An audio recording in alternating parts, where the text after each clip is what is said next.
Aí que tá o desafio. Como é que eu coloco uma inteligência mais eficiente que consiga se equiparar a um humano pensando em cima da minha base coletiva? É que o ser humano, ele não é meio.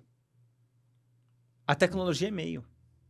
O ser humano, ele é o agente protagonista do processo. Entendeu? A IA não é isso. Então a IA sempre vai depender do fator humano, seja para criatividade, seja para validar a criatividade que ela está gerando, entendeu? Então a gente nunca vai poder comparar o ser humano com a inteligência artificial, a não ser que o ser humano se rebaixe. Não, mas ele pode ser um assistente do ser humano, como se fosse um Isso, humano mais inteligente. como se fosse um humano com capacidade de gerar prompts para essa inteligência, para ela fazer o trabalho de processamento que ele não precisa fazer. Então, por exemplo, para às vezes, para uma geração de ideias, você não precisa ficar gastando tempo para poder ter ali um momento de iluminação que você vai ter uma ideia. Mas isso é criatividade. Isso é criatividade, mas só que é uma criatividade. Quantos momentos eureka você teve na sua vida? Eu sou de exatas, cara, eu não tenho eureka. Quase você não. Então você não, mas, poxa, Sou de exatas. o Eureka veio em cima de um cara que era de exatas, pô. Ah, mas é ele que a solução tava lá, o eureka foi, tipo, quando ele percebeu que a solução já tava. Não, beleza. Mas o que eu queria dizer é assim, ó, esse momento eureka, ele pode ser acelerado com a inteligência Sem artificial, dúvida. porque a inteligência artificial ela vai te dar opções e você vai escolher essas opções. Então, eu acho que o que vai acontecer cada vez mais é o ser humano ele vai criar uma capacidade de tratar a inteligência artificial como seu assistente pessoal, que é o que as grandes instituições de diagnósticos futuristas sempre dizem. Então, mas esse que é o grande ponto, né?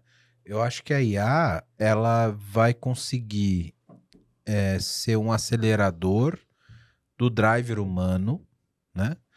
E desde que ela consiga ter essa conexão com uma base de conhecimento da própria sociedade.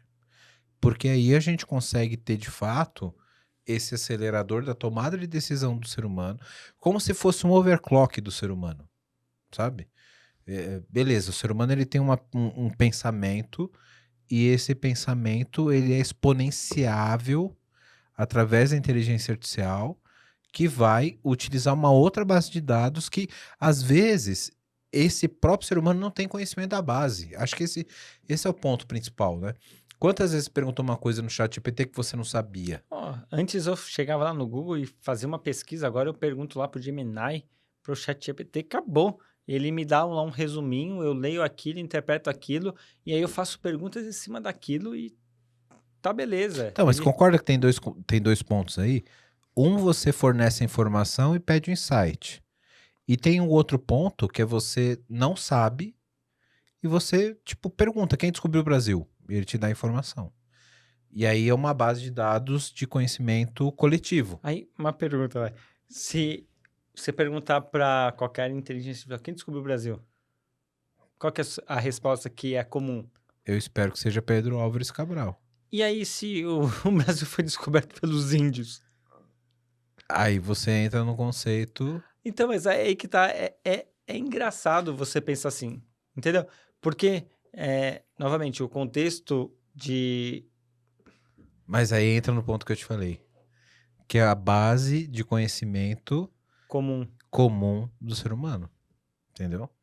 que nem sempre vai ser a correta. É, Talvez não mas, seja, mas vai ser a mas é a que. base comum. Mas é a base comum. É a base comum.